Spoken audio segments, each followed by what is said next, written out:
Bonjour à toutes et tous. Est-ce que vous êtes encore là? Oui, je le sais, je le sens. Vous êtes toujours présentes et présents pour les back issues du reconfinement puisque, eh bien, vous n'avez toujours pas le droit de sortir de chez vous officiellement.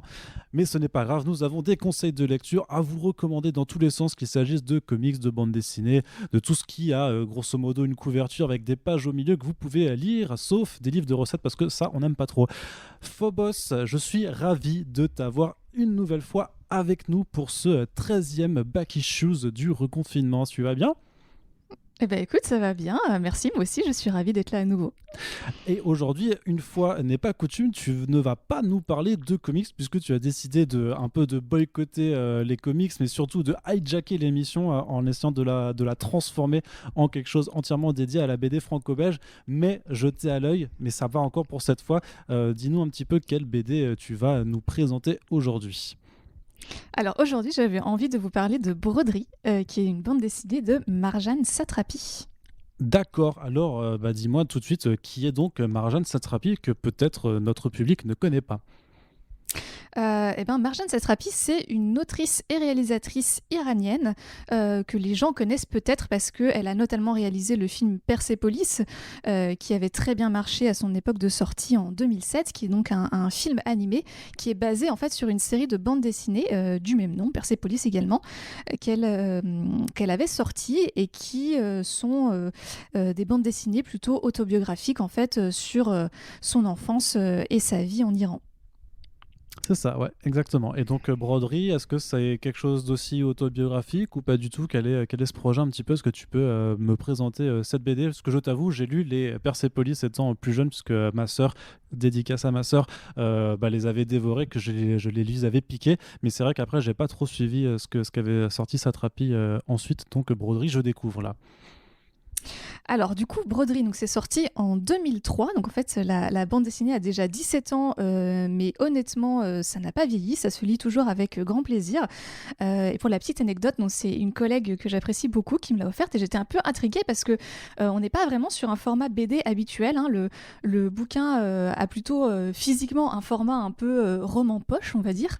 Et les planches sont en noir et blanc. Et effectivement, on est toujours sur un format un petit peu autobiographique, mais cette fois-ci, Marjane va surtout parler en fait de sa famille, puisque la BD commence juste après un repas de famille où les femmes se retrouvent entre elles pendant que les hommes vont faire la sieste. Et donc, pendant que ces messieurs ne sont pas là, plusieurs générations de femmes iraniennes vont parler de leur histoire d'amour, de leur histoire de cul, et vont avec beaucoup de liberté en fait, sans jamais être vulgaire, mais parfois en étant assez direct, hein, on va pas se mentir, parler en fait de leur histoire avec les hommes, et de la manière dont elles abordent la sexualité.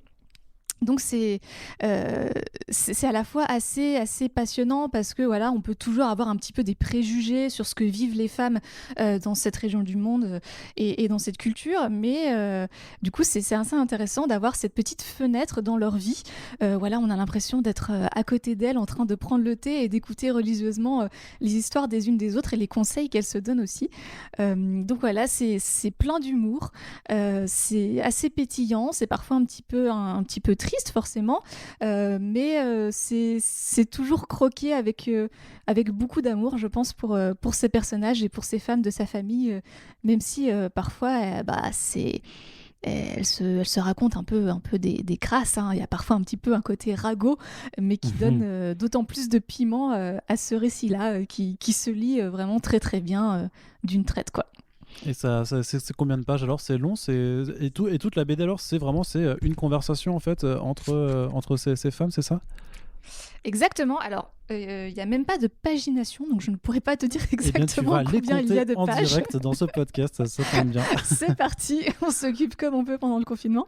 Et oui, effectivement, c'est toute la BD, c'est juste une conversation. Alors bien sûr, c'est émaillé de plein de flashbacks en fait, puisque chacune va un petit peu raconter ses histoires ou les histoires de genre sa voisine ou sa cousine.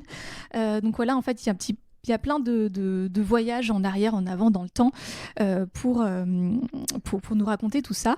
Mais effectivement, c'est une savante collection d'anecdotes qui sont voilà, comme je disais, parfois émouvantes, parfois tristes, parfois vraiment rigolotes. Donc voilà, et ça se termine sur le grand-père qui revient dans la discussion et à qui on dit ah bah toi t'es là, laisse-nous repars faire ta sieste, laisse-nous parler entre nous. Donc voilà, ça finit vraiment jusqu'à la fin. On a cet humour assez propre à Marjane Satrapi qu'on retrouvait déjà beaucoup dans Persépolis. Mais est-ce que ça veut dire que les hommes ne sont pas les bienvenus à cette lecture, puisque moi je suis un peu masculiniste quand même, Phobos, tu le sais bien. Eh bien, écoute, au contraire, je pense que ça peut être hyper intéressant pour des mecs de lire ce petit recueil pour mieux comprendre en fait ce que vivent ces femmes, qu'est-ce qu'elles pensent de leurs histoires d'amour, puisque voilà, ça raconte aussi la manière dont elles se sont parfois faites avoir par les hommes, ou au contraire, comment elles ont réussi à duper un petit peu leur mari ou leurs amants. Donc au contraire, je pense que ça peut être vraiment une lecture très instructive pour ces messieurs. Donc je vous encourage vivement à découvrir cette BD. Et un petit mot aussi sur les dessins. Alors, comment tu décrirais le style de Marjane Satrapi, et par rapport au fait que ça évoque aussi des histoires d'amour et de sexe, est-ce que c'est un ouvrage du coup qui est à ne pas mettre entre les mains les plus jeunes, ou est-ce que ça va, c'est tout public quand même?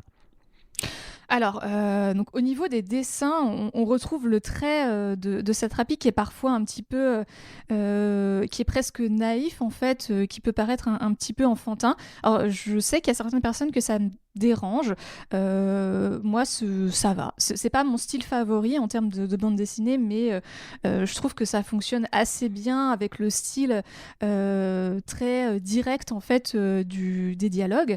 Donc, comme je le disais, c'est entièrement en noir et blanc, donc il y a pas du tout de couleur. Après, sur le côté effectivement sexualité, en termes de dessin, ça reste assez chaste. Après, les dialogues, pour le coup, sont un petit peu plus explicites.